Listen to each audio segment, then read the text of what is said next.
जय हिंद। आज के जो करंट अफेयर्स हैं बहुत इंपॉर्टेंट है। आज हम सबसे पहले करंट अफेयर करेंगे अनअपोज्ड भारत को मेंबरशिप मिली है। बाकी क्वेश्चन लास्ट में करेंगे। पहले आज जो भारत की बहुत बड़ी अचीवमेंट हुई, एक तरह की जीत हुई, वो क्वेश्चन करेंगे। अनअपोज्ड ये यूनाइटेड नेशन ह्यूमन राइट्स में भारत को मेंबरशिप मिली है।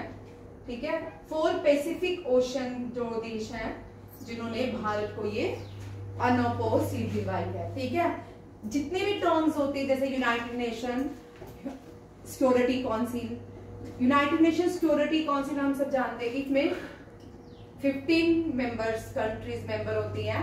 5 जो होती हैं परमानेंट होती हैं और 5 जो होती हैं। इसी तरह united nation security council organization, united nation security council organisation में 15 मेंबर होते हैं। इसमें से 5 जो होते हैं परमानेंट होते हैं, 10 नॉन परमानेंट होते हैं। 5 ये हमेशा ही अभी तक यूएन को बने हुए 1945 ईयर में यूएन बना था और अभी तक दुनिया में इसकी जो सीट्स हैं यूनाइटेड नेशन सिक्योरिटी काउंसिल की जो सीट्स हैं वो इंक्रीज नहीं की गई है और अभी तक 5 ही। उसके बाद दुनिया की पॉपुलेशन बढ़ी, उसके बाद बड़े सारे कंट्रीज आगे आई, डेवलपिंग कंट्री है बहुत सारी। अभी तक इन कंट्रीज ने डेवलपिंग कंट्रीज को कोई भी प्लेस नहीं दी है United nation security council organisation में। United nation security council organisation में 5 ही देश हैं, United Nation, USA, UK, France, Russia and China. ये 5 कंट्री मिलकर यूनाइटेड नेशन सिक्योरिटी काउंसिल बनाती है। और इसी के साथ ये 10 जो नॉन मेंबर है, जितने भी नॉन परमानेंट मेंबर होते हैं इनका 2 ईयर टेन्योर होता है, 2 ईयर या 18 मंथ इनका टेन्योर होता है। इसी तरह ये जो है ह्यूमन राइट काउंसिल, हम ह्यूमन राइट के बारे में जब भारत में 1990s में अटैक हुए कश्मीर में, या हम उसके बाद हमने देखे कि ह्यूमन राइट्स वाले बहुत एक्टिव हो गए कश्मीर में कि इंडिया कश्मीर जो है वो भारत का हिस्सा है। तो जहां थोड़ी देर के बाद जब कश्मीरी पंडित वहां से निकाले गए उसके बाद आर्मी का कंट्रोल होने लगा तो वहां पे ह्यूमन राइट्स वालों ने बहुत सारी आवाजें लगाना शुरू हो गई कि ह्यूमन राइट वॉल्यूशन हो रहा है। दुनिया में सबसे ज्यादा ह्यूमन राइट वॉल्यूशन होता है इजराइल और सेकंड नंबर पे है इंडिया। ये जो सर्वे आते हैं जो बायस रहते हैं दुनिया में सबसे ज्यादा ह्यूमन राइट्स बताते हैं कि जो वॉल्यूशन हो रहा है वो इजराइल में हो रहा है और दूसरा यहाँ पे हो रहा है इंडिया में, जबकि ये दोनों ही ओल्डेस्ट सिविलाइजेशन है। इंडिया जो है इंडस वैली सिविलाइजेशन है, ये ओल्डेस्ट सिविलाइजेशन है। जितने भी रिलीजियस बॉर्न हुए वो भारत एशिया में ही हुए, इंडिया में ही हुए। ठीक है, यहीं से निकले। और इसी तरह इजराइल से भी, जूइश से भी बड़े सारे रिलीजन जो है वहां से बॉर्न हुए। ठीक है, क्रिश्चियनिटी हो गया, इस्लाम हो गया। इसी तरह भारत में सिखिज्म हो गया, जैनिज्म हो गया, बुद्धिज्म हो गया। ये सारे रिलीजन भी भारत से ओरिजिनेट हुए। तो दुनिया में 2019 में बहुत यूएसए ने ट्वीट किया था कहां से, यूनेस्को से कि, और यहाँ पे 2019 में क्या हुआ, इजराइल और जो यूएसए है इन्होंने ट्वीट कर दिया था यूनेस्को से कि, और इनकी बार बार जो प्रेडिक्शंस आती थी कि ह्यूमन राइट वॉल्यूशन जो है सबसे ज्यादा इजराइल करता है, फिर सेकंड नंबर पे भारत करता है। तब भारत की पोजीशन इतनी स्ट्रांग नहीं थी। आज भारत जो है उस 2014 के बाद वाला भारत नहीं है और आज भारत खड़ा होके अपनी बात रखता है। ठीक है, डिफेंड भी करता है अपनी बात को। और ये पहली बार ऐसा हुआ है कि अनअपोज्ड इलेक्शन जो है भारत जीता है 2026, 2028। ये 2 इयर्स के लिए भारत को क्या दी गई है, मेंबरशिप। भारत का मेंबर रहेगा 2 इयर्स के लिए। अब की फैक्ट्स देखिए, ये की फैक्ट्स हैं। ठीक है, ये इजी टू लर्न है, इससे कोई भी पॉइंट आपका ऐसा नहीं है कि छूट जाएगा। ठीक है, इनको याद रखिए। भारत 2 साल के लिए यूनाइटेड नेशन ह्यूमन राइट का मेंबर बना है। अनअपोज्ड इलेक्शन हुए। सिग्निफिकेंस क्या है, भारत अब तक कितनी बार United Nation United Nation Human Right Council का मेंबर बना है? 7 टाइम। कितने? 7 टाइम्स। इलेक्शन मंथ था अक्टूबर। रीजन क्या था for unopposed election? India was one of the 4 candidate from Asia Pacific group. अब आप कल एशिया पैसिफिक ग्रुप मैंने आपको बहुत बार कराया, कल हम एशिया पैसिफिक ग्रुप के मेंबर्स लिख के लाते। जैसे आज काला धन किया वैसे ही ये लिखोगे।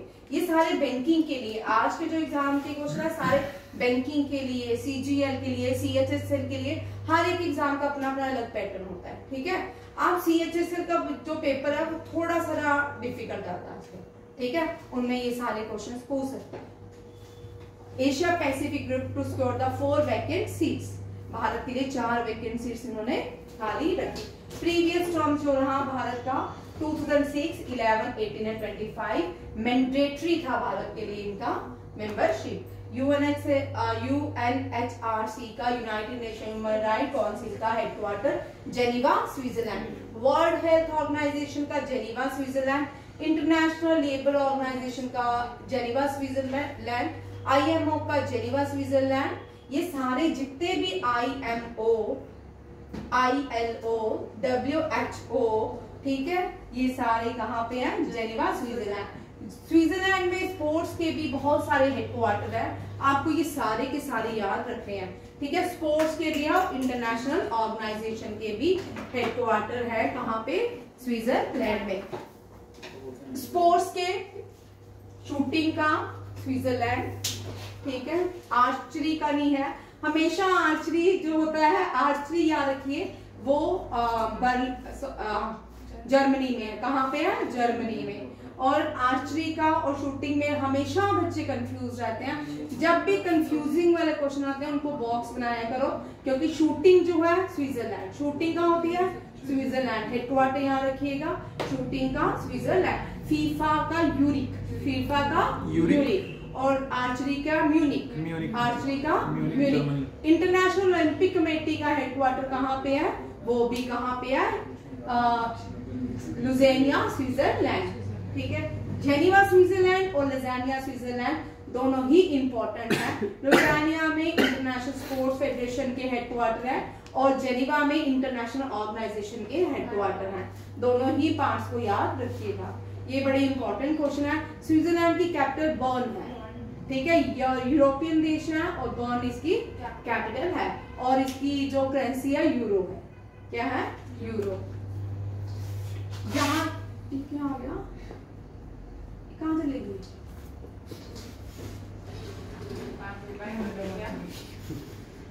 ठीक है, चल यार, ठीक है। अच्छा, तो आगे यहाँ पे काउंसिल का रोल क्या रहेगा? अब जो है यहाँ पे बड़ा इंपॉर्टेंट है, ठीक है। वैसे तो वर्ल्ड हमारी कंट्री को पीस कंट्री बना के रख दिया दुनिया की, ठीक है। अगर हम देखें तो हमारी कंट्री में राम जी, मैंने 1000 बार बोला, रामेश्वर नहीं बैठ गए कि रावण सीता जी को दे जाए, ठीक है। Role to promote and protect human rights world wide through dialogues, review and recommendations, ये याद रखिएगा। यहाँ पे 4 पॉइंट आपको याद रखने हैं। भारत कितनी बार इसका मेंबर बना? और 7 टाइम। भारत अनअपोज कौन से 4 सीट्स किसने खाली की? एशिया पैसिफिक ग्रुप्स ने, ठीक है। प्रीवियस, अच्छा ये छोड़ दो, और इसका हेडक्वार्टर कहाँ पे है? नेक्स्ट,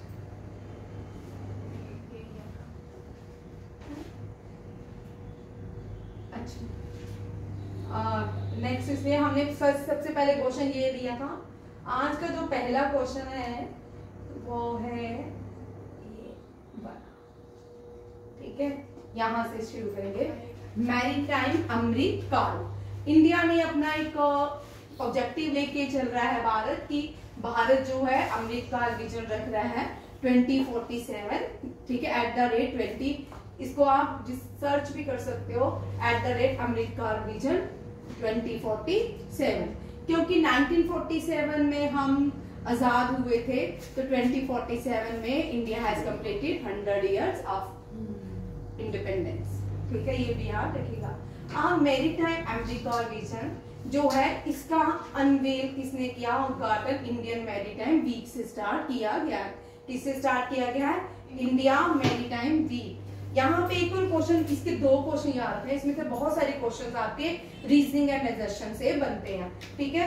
यहाँ पे थीम आपको इसका याद रखना ही रखना है, ठीक है। विजन इसका है 2047, और आज इसकी ओपनिंग सेरेमनी होनी है, प्राइम मिनिस्टर नरेंद्र मोदी ने चेयर करना है।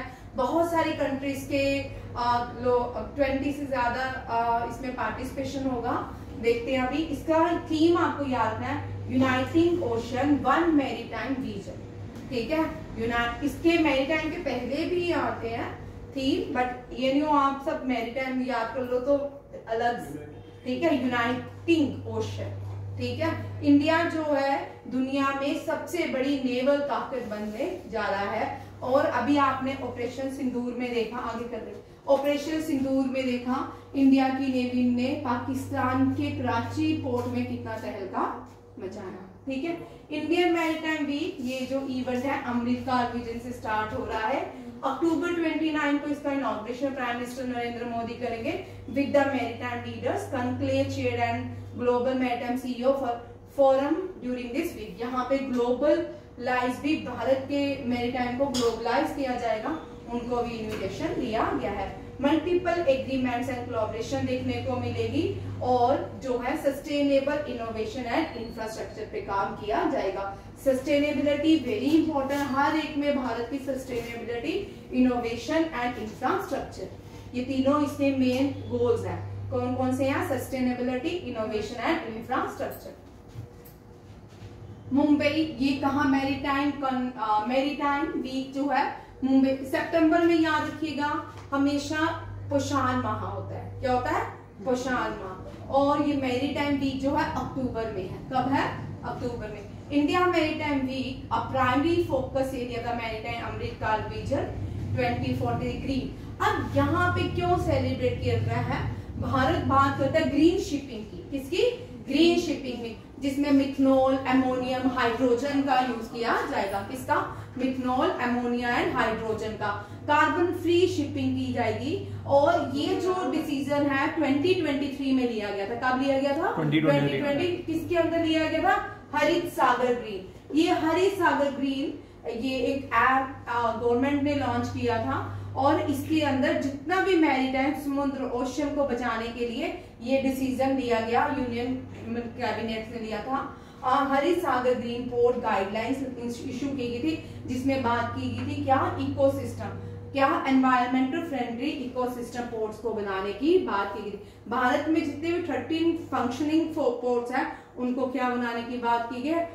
Carbon free. ठीक है, ये भी याद है। Harit Sagar launch in 2023 by the ministry of port, shipping and waterways. ठीक है, मई में गाइडलाइन एम क्या? To achieve zero carbon emission in port operation. ये भी याद रखिए क्योंकि ये मैंने ऐड किया है, ये 2023 में भी पढ़ाया था और ये इसलिए ऐड किया गया, ये आ सकता है। ठीक है, अब यहाँ पे इसकी रिजर्वेशन एंड रीजनिंग की तरह क्वेश्चन आएंगे। ठीक है, ग्रीन शिपिंग एंड सस्टेनेबिलिटी की बात की गई। किसकी बात की गई? विजन क्या था? Green shipping and sustainability. और इसको पोस्ट कहाँ पे किया गया? चल रहा है, ये कल से 29 कल है, कल से इसकी इनॉग्रेशन की जाएगी, प्राइम मिनिस्टर नरेंद्र मोदी करेंगे। ग्लोबल बिजनेस मीट होगी मैरीटाइम की और उसके साथ सस्टेनेबिलिटी, इनोवेशन और इंफ्रास्ट्रक्चर की बात की जाएगी। नेक्स्ट वेरी इंपॉर्टेंट, दुनिया की सबसे बड़ी बुलेट ट्रेन ये चाइना ने बनाई है और चाइना ने इसकी जो रेंज रखी थी वो CR 400 थी, बट 400 उसकी जो रेंज थी चाइना एक्सपेक्ट कर रहा था 400 किलोमीटर पर आवर, बट उससे ज्यादा की निकली 453 किलोमीटर पर आवर। ये भी याद रखिएगा। During pre service trial in October 2025 what was the record breaking speed achieved by China CR 450 bullet train? क्या है? ये क्वेश्चन आता है, ये पहले भी 3 क्वेश्चन देखिए। हाइड्रोजन ट्रेन, दुनिया में सबसे पहला हाइड्रोजन ट्रेन जर्मनी ने बनाई थी। ठीक है, ये क्वेश्चन आया था। ठीक है, इस तरह की जो फास्टेस्ट ट्रेन होती हैं इस तरह के क्वेश्चन आते हैं। ठीक है, अब ये fastest bullet train in the world है और फर्स्ट भी है, जैसे जर्मनी में क्या बनाया था? हाइड्रोजन। सेकंड नंबर पे चाइना ने हाइड्रोजन ट्रेन बनाई, थर्ड नंबर पे भारत ने बनाई। ठीक है, भारत की भी हाइड्रोजन ट्रेन है जो कहाँ चलती है? जिंद टू हरियाणा। हाँ, जिंद हरियाणा में है। वहाँ आजकल वो नहीं आता हरियाणा वाला, क्या नाम है? आदित्य, उसके पेपर चल रहे हैं। सबके पेपर चल रहे हैं, 10 के 10 बच्चों के पेपर। ठीक है, ड्यूरिंग प्री सर्विस ट्रायल याद रखिए। यहाँ देख आयुष, दुनिया की सबसे बड़ी बुलेट ट्रेन जो है जिसकी स्पीड कितनी है 453, और ये किसने बनाई है? चाइना ने बनाई है। ये भी याद रखिएगा। यहाँ देखो ट्रेन मॉडल, ट्रेन का नाम CR 450, record speed 453 kilometre per hour during testing. Operational speed कितनी थी मानी जा रही थी? 400 किलोमीटर पर आवर। एक्सेलरेशन ये लिखने की जरूरत नहीं है। रूट्स याद रखिए, शंघाई टू चैंगडू, चिंगड़ू बोलते हैं, चिंगड़ू, ठीक है, जो भी है चिंगड़ू विंगड़ू, ठीक है। इसको वैसे चाइना में ऐसा है, दुनिया की सबसे पोल्यूटेड, दुनिया की शंघाई, ठीक है। शंघाई में SCO है, शंघाई में SCO का हेडक्वार्टर है। SCO means Shanghai corporation organization. हाँ, Shanghai corporation organization, very important question है। शंघाई कॉर्पोरेशन ऑर्गेनाइजेशन, इस साल शंघाई कॉर्पोरेशन ऑर्गेनाइजेशन चाइना में हुई। ये भी करंट अफेयर का रिसेंटली क्वेश्चन है, सितंबर का, जहाँ पे प्राइम मिनिस्टर नरेंद्र मोदी को मारने की साजिश की थी। इसको कहा गया था तेशकन 2.0। तेशकन क्यों कहा गया? क्योंकि भारत की पहले second prime minister Lal Bahadur Shastri was died at the तेशकन, ठीक है, याद रखिएगा। उनका मर्डर हुआ था, कॉन्स्पायरेसी है, तेशकन फाइल्स के नाम से है। ये ऐसे प्राइम मिनिस्टर थे जिनका पोस्टमार्टम भी नहीं किया गया। भारत के सबसे सुप्रीम पावर जिसके पास थी, उनका ही पोस्टमार्टम नहीं हुआ। और ये ऐसे प्राइम मिनिस्टर थे जिनको देश को लगता था शायद अब देश जो आज देश है शायद तब हो जाता अगर उनकी कॉन्स्पायरेसी मृत्यु नहीं होती, ठीक है। बहुत इंटेलिजेंट प्राइम मिनिस्टर थे भारत के। कौन? लाल बहादुर शास्त्री जी। और तेशकन से भी ये दोनों क्वेश्चन याद रखिए, आपके इसमें क्वेश्चन आ सकते हैं, CHSL में, CGL में। NDA का पेपर अभी 5-6 महीने बाद है, ठीक है, बट ये स्टैटिक्स GK में क्वेश्चन आ सकता है। अयूब खान और लाल बहादुर शास्त्री जी, इन दोनों के बीच एग्रीमेंट, ये लगातार 17, 18, 19 UPSC के एग्जाम में क्वेश्चन था, ठीक है। 15, 16, 17, 18 में लगातार 5-6 साल कंटिन्यू क्वेश्चन आया तेशकन से कि लाल बहादुर शास्त्री जी डाइड एट तेशकन। तब इसको तेशकन ने ही कहा। तेशकन जो था USSR का पार्ट था। किसका पार्ट था? USSR का पार्ट था। यहाँ पे एग्रीमेंट के लिए बुलाया गया भारत के प्रधानमंत्री और पाकिस्तान के प्रेसिडेंट को। तब वॉर हो रही थी इंडिया एंड पाकिस्तान के बीच, जो वॉर थी 1962 वॉर थी, and the prime minister was Lal. And who was the president? किसका प्रेसिडेंट? हाँ बच्चों, मैं आप लोगों को डॉक्टर एस राधाकृष्णन या मनमोहन सिंह? नहीं, मनमोहन सिंह तो नहीं हो सकता। डॉक्टर एस राधाकृष्णन, ठीक है। Doctor S Radhakrishnan was the president of India, ठीक है, during the war between India and Pakistan in the year 1962, ठीक है, याद रखिएगा। और अब एक और क्वेश्चन आया कि कितने लोगों ने एग्रीमेंट, तेशकन एग्रीमेंट को साइन किया, ठीक है। लाल बहादुर शास्त्री जी ने एक ही व्यक्ति के साथ एग्रीमेंट साइन किया, वो था अयूब खान, ठीक है। और ही वाज राइट देयर, और उन्होंने एक स्लोगन दिया था, जय जवान जय किसान। उनको मैन ऑफ पीस कहा जाता है। क्या कहा जाता है? Man of peace. अब SCO में भी एक और क्वेश्चन जो बड़ी बार मोस्टली एग्जाम में होता है, SCO में सेंट्रल एशियन गेम, SCO जो है इसमें जो कंट्रीज हैं लैंडलॉक कंट्रीज आती हैं। सेंट्रल एशिया की कंट्रीज हैं। सेंट्रल एशिया की कंट्रीज देखिए लैंडलॉक्ड है। क्या है? लैंडलॉक्ड है। एक 2019 में क्वेश्चन पूछा गया, ये जो कंट्री है लैंडलॉक्ड है बट SCO की मेंबर नहीं है। 4 ऑप्शन में था, ये जो कंट्री थी अफगानिस्तान। अफगानिस्तान लैंडलॉक्ड कंट्री है बट सेंट्रल एशियन भी नहीं है, ये भी याद रखिएगा। ये अफगानिस्तान का बड़ा ट्रिकी क्वेश्चन आता है एग्जाम में, ठीक है। अफगानिस्तान जो है ये क्या है? लैंडलॉक्ड कंट्री है, लैंडलॉक्ड कंट्री है बट सेंट्रल एशियन कंट्री नहीं है। दूसरा, ये SCO की मेंबर नहीं है। किसकी मेंबर नहीं है? शंघाई कोऑपरेशन ऑर्गेनाइजेशन की मेंबर नहीं है। कौन? अफगानिस्तान। अफगानिस्तान कौन सी ऑर्गेनाइजेशन का मेंबर है एशिया में? और जब अफगानिस्तान 27 बड़ी फनी है, 2017 में अफगानिस्तान ये मेंबर बना किसका? सार्क का। किसका? सार्क का, जिसकी ठीक है। ये देखो, ये हम पानी में डूब चुकी है सार्क। 2017 में उड़ी अटैक हुआ। क्या हुआ? उड़ी अटैक। और लास्ट मेंबर अफगानिस्तान बना, और उसके बाद आज तक सार्क की जो है कॉन्फ्रेंस ही नहीं हुई कहीं भी। ठीक है। उड़ी अटैक के बाद इंडिया ने विड्रॉ कर लिया। इंडिया ने बोला पाकिस्तान यहाँ होगा, हम पार्टिसिपेट नहीं करेंगे। सार्क जो है, सार्क से भी क्वेश्चन आता है। South Asian association of south Asia regional corporation. लिख लो, सार्क का association of South Asian regional corporation. अब इससे भी दो क्वेश्चन आते हैं। सार्क से दो क्वेश्चन क्या है? Is China is a member of SAARC? No, China SAARC का मेंबर नहीं है, बिम्स्टेक का मेंबर नहीं है। ठीक है, लिख लो, ये क्वेश्चंस भी बहुत बार आते हैं। Is China member of SAARC? No, it is not. ठीक है। SAARC means association of South Asian regional corporation. ठीक है। एंड जो लास्ट मेंबर बना था अफगानिस्तान। अफगानिस्तान से दो ट्रिकी क्वेश्चन देखिए। एक जो है, Afghanistan is not a member of SCO. Afghanistan is a landlocked country but not a member of Shanghai cooperation organization. Shanghai cooperation ने 2018 में इंडिया और पाकिस्तान ऐड हुए SCO में।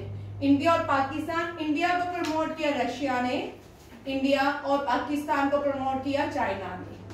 ठीक है। इन दोनों कंट्रीज ने मिलके SCO में इनको मेंबरशिप दी।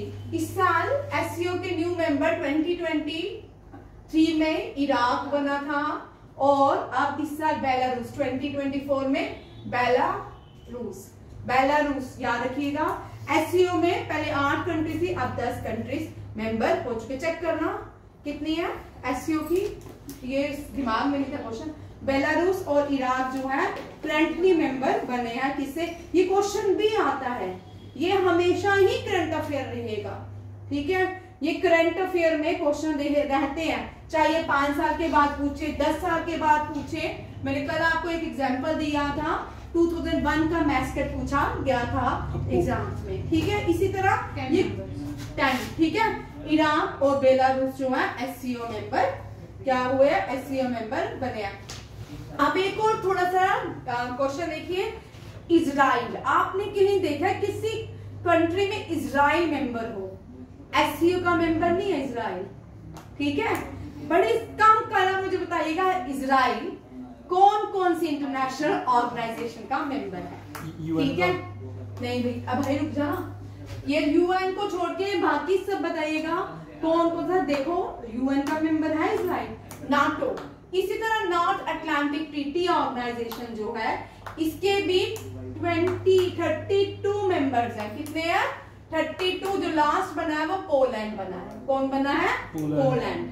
चेक कर लो, पोलैंड ही है। 2022 में पोलैंड बना था। और नाटो की अपनी एक डिफेंस एक्सरसाइज होती है, सबसे बड़ी जो एक्सरसाइज नाटो की है वो इस USA में इस साल हुई थी। ये भी याद रखिएगा। ये इतने इंपॉर्टेंट क्वेश्चन है, सारे एक दूसरे के साथ जुड़ते हैं। ठीक है। नहीं, रिम्पैक्स इज इंडियन रीजनल। नहीं भैया, नहीं। अब आपके लिए क्वेश्चन, नाटो की डिफेंस एक्सरसाइज का नाम क्या है? रिम्पैक्स तो भारत की है। वही कुछ ऐसे चलो, अब यहाँ देखो, चाइना की कैपिटल क्या है? क्या है? नहीं। अब देखो, चाइना की कैपिटल मैंने कल, और चाइना में देखो प्राइम मिनिस्टर को क्या कहते हैं? डिफेंडर है। ये तो याद। ठीक है। इधर देखो, चाइना के प्रेसिडेंट को क्या, प्राइम मिनिस्टर को प्राइम मिनिस्टर नहीं कहते चाइना में। चाइना में प्राइम मिनिस्टर को क्या कहते हैं? प्रीमियर। प्रीमियर करते हैं। ठीक है, प्रीमियर। प्रेसिडेंट तो प्रेसिडेंट ही है। प्रेसिडेंट्स डे दुनिया की ऐसे देश बन चुके हैं, चाइना, रशिया, जिन्होंने प्रेसिडेंट जो है शी जिनपिंग और व्लादिमीर पुतिन जो है, इन्होंने बोला जब तक जिंदा है वही प्रेसिडेंट रहेंगे। ठीक है, ये लॉज वहां पे पास हो चुका है चाइना असेंबली में कि चाइना में जब तक वो लोग जिंदा है प्रेसिडेंट ऑफ चाइना वही कहलाएंगे। ठीक है, चाइना में भी जैक मा घूम गया। चाइना का आप सोचो कि 2019 से पहले दुनिया में सबसे रिचेस्ट पर्सन था जैक मा।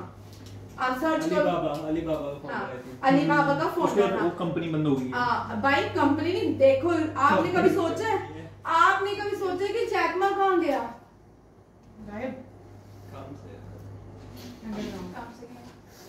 क्योंकि उसका ताकत ही समझ आया? आज आप बड़ी सारी जब आप करंट अफेयर पढ़ते हो ना, जो भी व्यक्ति पढ़ते हो, जो पर्सन पढ़ते हो, थोड़ा सा उनकी रिसर्च किया करो, क्योंकि आप 21st सेंचुरी के स्टूडेंट हो, 18th सेंचुरी के स्टूडेंट्स नहीं हो। 21st सेंचुरी की जो उनकी बॉडी लैंग्वेज भी 21st सेंचुरी की होनी चाहिए आपकी। ठीक है, आपको पता होना चाहिए दुनिया में जो पायनर्स थे, ठीक है, वो कहाँ चले गए। जैक मा का नाम इतना था, स्टीव जॉब, जो इतने भी नाम है ना, ये सारे एलॉन मस्क, इसका नाम ही नहीं, इनके तो नाम ही नहीं होते थे। जैक मा एक टीचर था। ठीक है, टीचर्स भी बिजनेसमैन बन सकते हैं। ठीक है, मैंने भी बनना है। ठीक है, एक्सप्लेन अभी तो पहले पढ़ा लूं। ठीक है, अब यहाँ देखो, ये एससीओ, चाइना एससीओ का मेंबर है, बिमस्टेक का नहीं है, सार्क का मेंबर नहीं है। चाइना में प्राइम मिनिस्टर को प्रीमियर कहा जाता है। चाइना के प्रेसिडेंट का नाम शी जिनपिंग है। ठीक है, क्या है? Xi Jinping. चाइना की करेंसी जो है युआन और रिनमिनबी है। चाइना लार्जेस्ट प्रोड्यूसर है राइस, वीट का, राइस, वीट और टी का। चाइना किस किस का largest producer? Rice, wheat, T. ठीक है, लार्जेस्ट प्रोड्यूसर है, फॉलोड बाय इंडिया। ठीक है, सेकेंड नंबर पे भारत है। ठीक है, चाइना जो है ग्रेट वॉल, जो सबसे दुनिया की बड़ी वॉल है, ग्रेट वॉल ऑफ चाइना कहाँ पे है? ये चाइना में ही है। ठीक है, और दूसरे नंबर पे अब आप interesting question, which is the second largest great wall of the world? Kumbhalgarh. हाँ, Kumbhalgarh fort. Kumbhalgarh fort is the second largest great wall of the world. It is situated in India and Rajasthan. ठीक है, the second largest in the world as well as the first largest in India.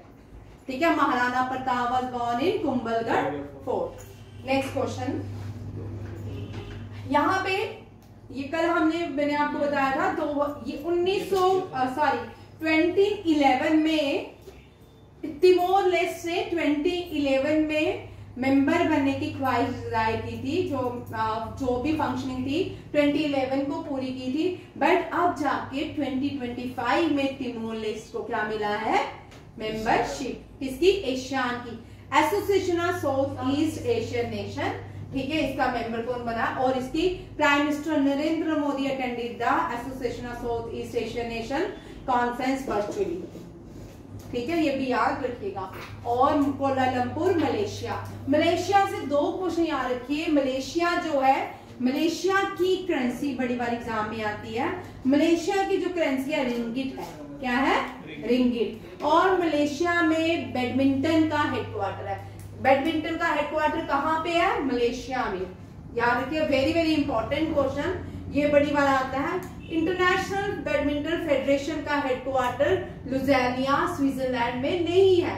International federation of badminton का headquarter कहाँ पे है? Malaysia, Kuala Lumpur, Malaysia. ठीक है, 4 जगहों के हैं। एशियन गेम्स का हेडक्वार्टर कुवैत में, आईसीसी का हेडक्वार्टर यूएई में, और बैडमिंटन का हेडक्वार्टर जो है कहाँ पे है? कोलालमपुर। उसके बाद भारत की 2 चीजें याद रखनी है। First Indian badminton player receive bronze medal in Olympics game. 2 चीजें इसके साथ याद रखनी होती हैं। बोलो कितनी बार करते हो? गोल्ड कोई भी नहीं जीती। अभिनव बिंद्रा का क्या था? वो शूटिंग में। शूटिंग में भारत ने 4 ओलंपिक्स मेडल जीते हैं, जबकि बैडमिंटन में भारत ने सिर्फ 2। ठीक है, कितने? 2। ये 2 जीतने वाले सानिया नेहवाल 2011 लंदन ओलंपिक्स, नहीं सिडनी ओलंपिक्स, चेक करना, 2012 का ओलंपिक्स मुझे हमेशा कंफ्यूज करता है, एक 2000 का और 2012 का, ठीक है। ठीक है, इसके बाद सानिया नेहवाल ने ब्रॉन्ज है, first Indian to get medal in badminton, Sania Nehwal, ठीक है। And in 2026 Rio Olympics PV Sindhu get silver medal in Olympics game and she became the first Indian to get silver medal in Olympics game at Rio Olympic and again लगातार and again she get bronze medal in Tokyo Olympics, ठीक है। Badminton ने भारत में 3 ही क्या जीते हैं total Olympics, 2012 कब, कहाँ? लंदन में, ठीक है।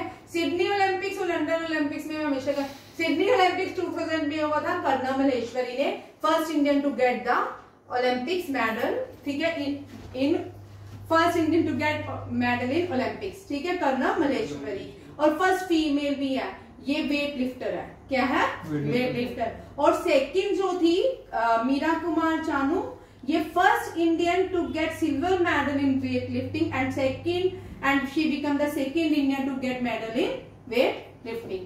और फर्स्ट में जो है वो कौन है? केडी यादव। केडी यादव जो है फर्स्ट भारतीय है जिनको क्या दिया गया, क्या जीता था? मेडल जीता था 1956 में, ठीक है, 1956 में। सोचो कि हमारी कितनी तरक्की है, इतना बड़ा देश के लोग तो तरक्की करना चाहते हैं, जो देश में बैठे हैं वो देश को ऊपर उठता नहीं देखना चाहते, रोज कोई ना कोई देश में गड़बड़ करते हैं, ठीक है। आगे अच्छा ठीक है, अब देखो new Asian member east Timor, इसकी कैपिटल दिल्ली है, क्या है? दिल्ली, DILI, ठीक है, दिल्ली, ठीक है। आप पॉपुलेशन छोड़ दो, अब आपको ये याद रखना भाई, इससे क्वेश्चन रहेगा, ठीक है। These are the 10 members of ASEAN.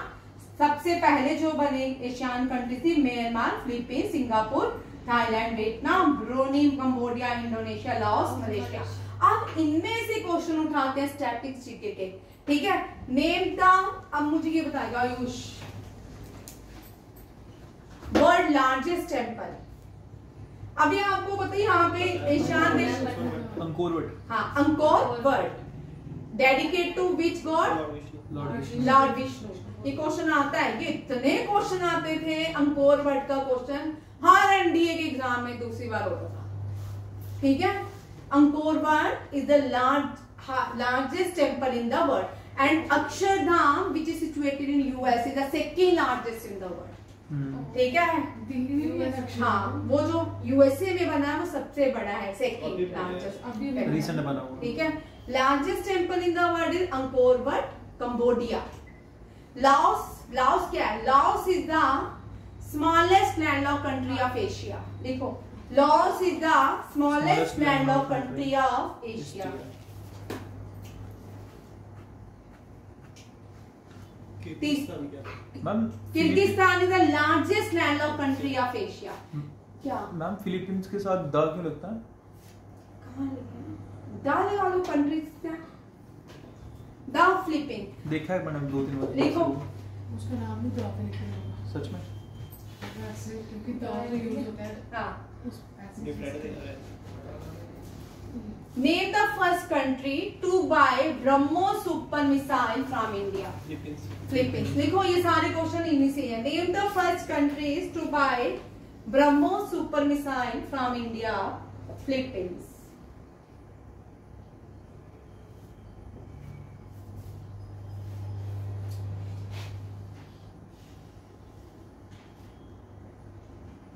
Name the largest island of Asia. Largest island, Name the largest island of Asia which is situated at Indonesia. Name the largest island of Asia which is situated at Indonesia, that है Borneo, BURNEO, BURNEO। ये question सारे आते हैं, ठीक है, क्योंकि अब आपका CHSL का भी पेपर है, साथ साथ में क्वेश्चन जाएंगे, ठीक। बोर्नियो, ठीक है।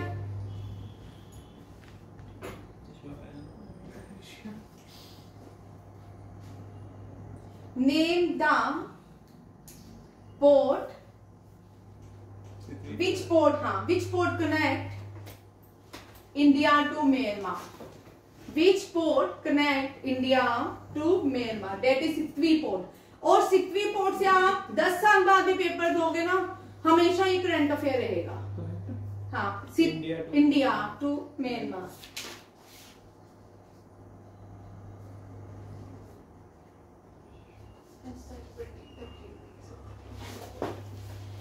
Headquarter badminton, headquarter badminton lies at Kuala Lumpur, Malaysia. Malaysia की कैपिटल याद रखिए, करेंसी याद रखिएगा, बार बार आ रहा है जब भी, रिंगिट, रिंगिट, रिंगिट। कोलालमपुर की करेंसी, हाँ, कोलालमपुर की कैपिटल है, कैपिटल कोलालमपुर है, स्टेट मलेशिया है, ठीक है। Indonesia is the largest Muslim, हाँ, populated, largest Islamic state of the world, largest Muslim country in the world. Philippines में किसका हेडक्वार्टर है? मनीला में। फिलीपीन की कैपिटल मनीला। हाँ। कौन सा हेडक्वार्टर है, किसका हेडक्वार्टर है? फिलीपींस में। इंडोनेशिया में एडीबी बैंक का है, लिख लो, headquarter Asian Development Bank, headquarter Asian Development Bank lies at Indonesia, Jakarta, Jakarta, Indonesia. Indonesia बार बार अपनी कैपिटल चेंज करता है क्योंकि वहां पे पानी जो वाटर राइज हो रहा है, जकार्ता जो है बहुत वाटर राइज हो गया है, और पहले उसने अपनी जो नूर संतरा करके इसकी कैपिटल बनाई, फिर बोर्नियो बनाई, फिर से जकार्ता है, फिर से जकार्ता है, ठीक है। और क्या क्वेश्चन पूछा मैं अभी, बताओ, तू बताओ। क्या मैम? फिलीपींस में मनीला में किसका हेडक्वार्टर है, कौन से एशिया की ऑर्गेनाइजेशन का हेडक्वार्टर है? लिखो, साइन ऑफ इंटरोगेशन डालो, कर बताओ। कल ही तो क्वेश्चन कराया, बोला मैंने, रिपीट होगा। सिंगापुर की कैपिटल है सिंगापुर सिटी, देखो। Land of white elephant, Thailand, land of white elephant, Thailand. सबसे कुछ वियतनाम का रह गया, देखेंगे उसका क्या बनता है, बोर्नियो, ठीक है। ये भी बड़े मजेदार है। क्या? हाँ, एशियान का हेडक्वार्टर जो है मनीला, फिलीपींस है। एडीबी बैंक का कहाँ पे है? Jakarta, Indonesia. एशियान का कहाँ पे है? मिनिस्टर अभी कोई बोलेगा, ठीक है, ठीक है, याद आ गया, गुड। ये याद रखिएगा, ईशान की जो सबसे पहली मीटिंग हुई वो कहाँ पे हुई थी? इंडोनेशिया, ठीक है। और हेडक्वार्टर भी कहाँ पे है? इंडोनेशिया के जकार्ता में। नेक्स्ट क्वेश्चन, हाँ, एशियान का ही है ना, एडीबी का, एशियान का फिलीपींस है। हाँ, एशियान का फिलीपींस में है, सॉरी मनीला, नहीं उल्टा बोल रहे हैं हम। एशियन डेवलपमेंट बैंक का जकार्ता, एडीबी का जकार्ता, इंडोनेशिया। नहीं, गलत हो गया, उल्टा बोल गया। एडीबी बैंक का मनीला है और एशियान का जकार्ता है, ठीक करो भाई, उल्टा बोल दिया।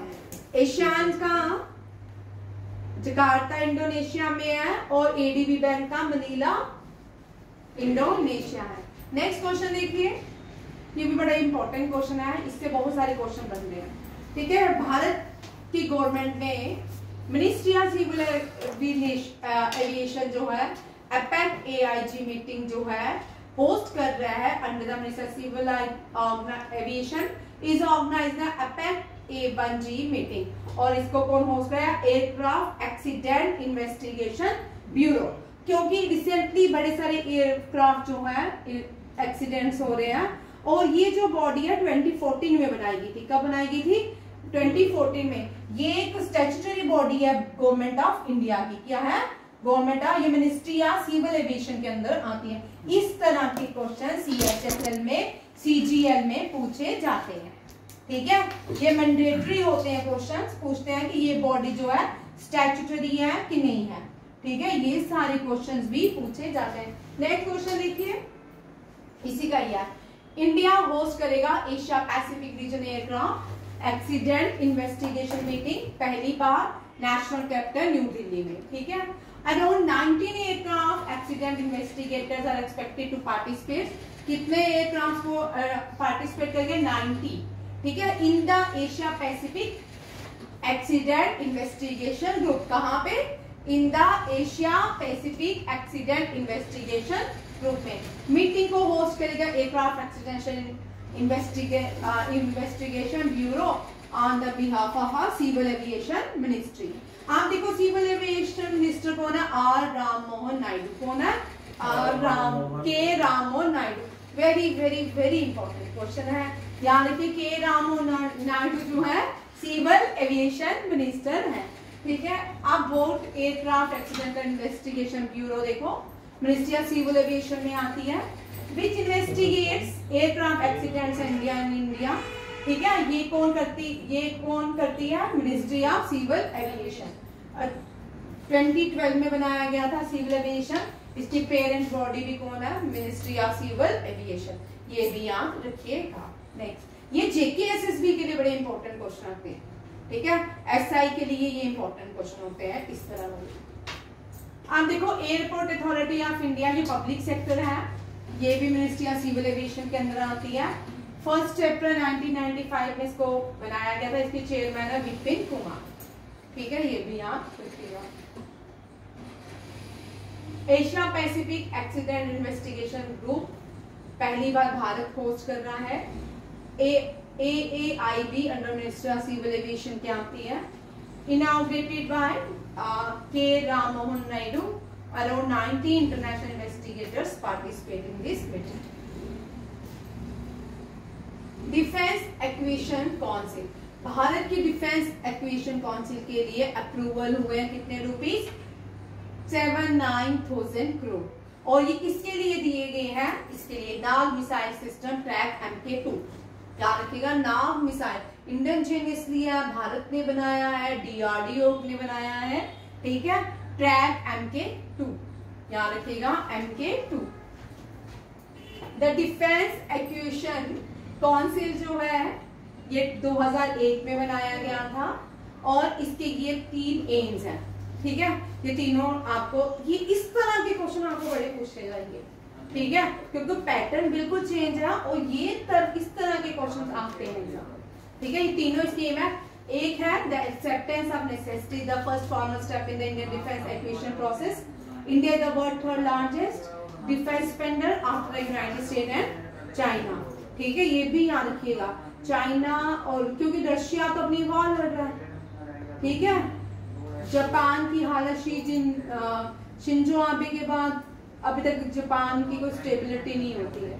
ठीक है, इसके बाद यूनाइटेड स्टेट और चाइना जो है, इंडिया जो है उसमें भी, रशिया भी 3rd पावर है but world 3rd largest defence spender की बात कर रहे हैं। ठीक है, स्पेंडर कौन है? 3rd India. USA भी बहुत स्पेंड करता है, फिर चाइना भी, फिर भारत। DRDO जो है naval science and technology laboratory जो है ये डेडिकेट करती है। भारत में एक ही underwater weapons research institute है, वो DRDO है। कौन है? DRDO। याद रखिएगा, DRDO means defence research and development organization, जिसका हेडक्वार्टर कहाँ पे है? न्यू दिल्ली में। ठीक है, और ये किसको dedicate under water weapon research DRDO काम करता है। नेक्स्ट, नाग मिसाइल देखिए क्या है। नाग मिसाइल एक इंडियनजेनियसली है, all weather 3rd generation anti tank guided missile system है। ठीक है, ये तीनों क्वेश्चंस आपको एक क्वेश्चन में 3 क्वेश्चन है। ठीक है, उसके बाद इसको DRDO develop by DRDO and design किसके लिए है? Indian army to destroy modern enemy tanks, other armoured vehicles, specially those with explosive reactive armour. ठीक है, ये भी क्वेश्चन आपको पूछ सकते हैं। क्योंकि इंडिया जो है डिफेंस में, आप ये मत सोचो कि डिफेंस में आपको कोई भी पेपर आपको ये नहीं आएंगे, क्योंकि अब इंडिया जो है दुनिया में, एशिया में डिफेंस में ग्रूम कर रहा है, तो आपको क्वेश्चन आ सकता है। INS Sutlej, recently INS Sutlej ने मॉरिशस में पार्टिसिपेट किया, उसने कंडक्ट। INS सतलुज का काम क्या है? सर्वे करना। क्या काम है? करना। और इसने ये जो सर्वे कंडक्ट किया किसकी हेल्प करके? मॉरिशस आर्मी के लिए किया। ये INS सतलुज का 18 एडिशन था, hydrographic survey with country that is a Mauritius. INS Sutlej, Mauritius की कैपिटल है पोर्ट लुइस। क्या है? Port Louis. ठीक है, 18 यहाँ पे वो INS सर्वे जो है, एम इसका फंक्शनिंग क्या है? स्पेशलाइज है ये hydrographic survey vessel of the Indian navy. ये इसको किसने बनाया? यहाँ पे क्वेश्चन आई है, ये पूछ सकते हैं आपको, ये बड़ा कॉमन क्वेश्चन होगा आपके एग्जाम में आने वाला। INS सतलुज किसने बनाया? INS वार्शिप किसने बनाया? ठीक है, INS गोवा शिपयार्ड ने क्या बनाया? ठीक है, DRDO ने कौन सा बनाया? इस तरह के क्वेश्चन बड़े कॉमन होंगे आने वाले एग्जाम्स में। ठीक है, इंडिया जो है नेवी में इंडियनजेनियसली बहुत सारे प्रोजेक्ट एक साथ खुले हुए हैं। प्रोजेक्ट 71B, 75B, बहुत सारे ऐसे प्रोजेक्ट है जो नेवी ने इंडियनजेनियसली बना रहा है। ठीक है, build by Goa shipyard limited and commission INS कौन सा है? सतलुज को 1993 में कमीशन किया गया था विशाखापट्टनम में। ठीक है, कहाँ पे? भारत की सबसे बड़ी जो नेवल कमांड है वो कौन सी है? सदर्न कमांड नहीं, ईस्टर्न कमांड। विशाखापट्टनम वाली eastern command.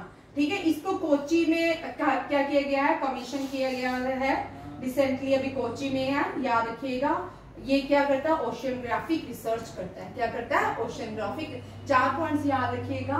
INS Sutlej Port Louis Mauritius में पहुंचा, 18 एडिशन था किसका? हाइड्रोग्राफिक सर्वे जो मॉरिशस में किया, और इसकी स्पेशलाइजेशन किसमें है? हाइड्रोग्राफी सर्वे वेसल्स में।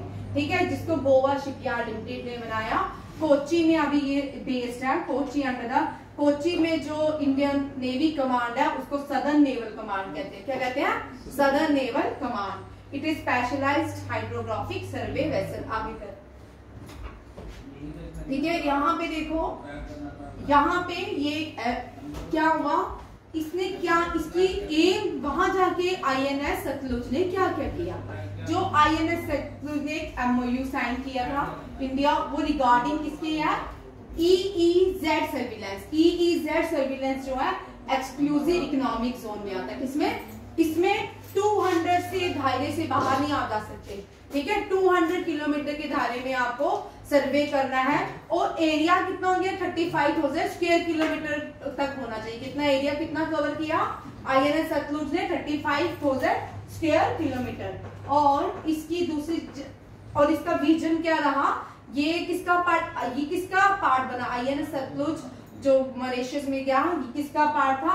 महासागर ब्रिज फ्रेंडशिप। क्या है? महासागर ब्रिज फ्रेंडशिप। ठीक है, ये PIB से दिया 19 आवर्स एगो, कल का क्वेश्चन है। ठीक है, INS Sutlej southern naval command से ऑपरेट करता है, कोच्चि से। ठीक है, naval command, southern naval command Kochi में इसका हेडक्वार्टर, और hydrographic survey and oceanographic research इसका पर्पस है। ठीक है, why did the Indian army observe 79 infantry days? ये बड़ा इंटरेस्टिंग क्वेश्चन है, सबसे अच्छा आज का क्वेश्चन ये भी है। ठीक है, यहां देखो इन्फेंट्री डे। ठीक है, इन्फेंट्री डे हमने क्यों मनाया? 1947 में जब ट्राइबल कम्युनिटी ने श्रीनगर में हमला किया, तब भारत की आर्मी ने श्रीनगर में लैंड किया। 3 लोग बड़े इंपॉर्टेंट थे। ठीक है, अब वो 3 लोग मैं एक एक करके बताती हूँ। ठीक है, और पहली जो लैंड की रेजिमेंट भारत की श्रीनगर में, उस रेजिमेंट का नाम सिख रेजिमेंट है। कौन है? सिख रेजिमेंट। आप इसमें 3 फंक्शनिंग कर रहे थे ऑफिसर्स, ठीक है। एक पूरी आर्मी को देख रहे था, एक जो कश्मीर में आर्मी को लीड कर रहा था, ठीक है। ये तीनों इंपॉर्टेंट इतने पर्सन है, शायद आपको आज तक इनके नाम भी नहीं पता होंगे। और अक्टूबर 27 को हम क्या सेलिब्रेट करते हैं? Indian army observe infantry day. आगे करना, यहाँ देखो 79 इन्फेंट्री डे कहाँ पे स्टार्ट? इसी इन्फेंट्री डे में ना एक और चीज की गई, इसमें शौर्य, एक मैराथन भी पूरे देश में चलाया गया, ये शौर्य वीर रन, ठीक है। शौर्य वीर रन पहले देखते हैं, फिर उसके बाद उस पे आते हैं।